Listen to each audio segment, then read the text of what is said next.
Hello everyone, আসসালামু আলাইকুম। দর্শক, আমার হাতে দেখতে পাচ্ছেন একটি ম্যাঙ্গো পুডিং।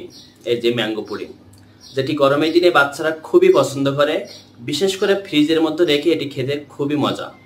তো আসলে আপনি কি খাচ্ছেন, আপনার বাচ্চারা কি খাচ্ছেন, এই ভিডিওটি দেখলে আপনারা বুঝতে পারবেন। এবং এই ভিডিওটি পুরোটা দেখলে কখনো আপনারা এই ধরনের জিনিস কখনোই আপনার বাচ্চাদেরকে খেতে দিবেন না। তো অবশ্যই ভিডিওটি শেয়ার করবেন এবং ভিডিওটি শেষ পর্যন্ত দেখবেন। তো চলুন শুরু করা যাক। দর্শক, এই যে ম্যাঙ্গো পুডিং, এটি হচ্ছে আমরা এখন খুলতেছি। ঠিক আছে, খোলার পরে আমরা এটি কাপড়ের মধ্যে দিচ্ছি। কাপড়ের মধ্যে দেওয়ার পর এখানে যে রসটা আছে বা এই পুডিংটা পুরাটাই আমরা সেকে ফেলবো।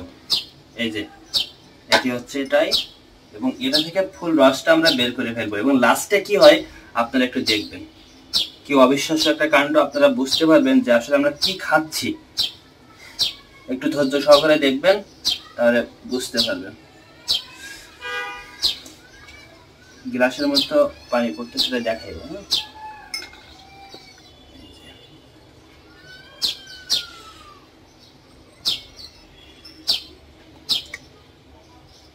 করতে হবে, পরীক্ষা করে আপনারা নিজেরাও দেখতে পারবেন। আমি 100% প্রমাণ পাইছি বিধায় আপনাদেরকে কিন্তু দেখাচ্ছি।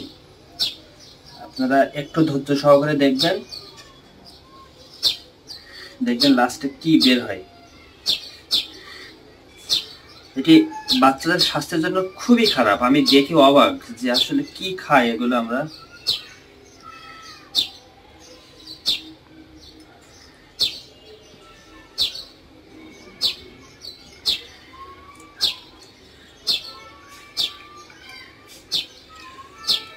এই যে সব বের করা শেষ। এখন এখানে দেখেন এর ভিতর থেকে কি বের হবে, আপনারা একটু দেখবেন, জাস্ট অবাক হয়ে যাবেন আপনি। এই যে দেখেন, এই যে এটা হচ্ছে বের হয়েছে। তো এটি যদি আপনাদের মনে হয় যে আমি ভিডিওতে কোন রকম হচ্ছে 2 নাম্বারই করছি, আপনারা হচ্ছে পরীক্ষা করবেন। একটা ম্যাঙ্গো পুডিং কিনবেন বা লিচি পুডিং, যেটাই কিনে আপনারা বাসায় ভাবে পরীক্ষা করবেন, এটি দেখতে পাবেন। তো এটি যদি আমার বাচ্চারা খায় তাহলে কি হবে আপনারাই বুঝেন। এই যে এটা হচ্ছে এমন একটা পদার্থ যেটা হচ্ছে আপনার এটা জমাট বাঁধতে সাহায্য করে। তো এইটা খাবেন, আপনারা খাবেন, আপনার বাচ্চাদেরকে খাওয়াবেন।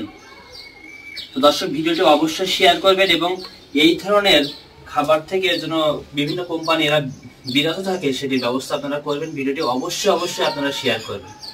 তো ধন্যবাদ। আর একটা কথা বলি, এই ভিডিওটি কিন্তু কোন রকম 2 নাম্বারই করে না। আমি আবারও আপনাদেরকে বলছি, এই ভিডিওটি আপনারা বাসায় নিজেরাই পরীক্ষা করবেন। নিজেরাই পরীক্ষা করে আপনারা ফলাফল না পাইলে আপনারা কমেন্ট বক্সে আমাকে জানাবেন।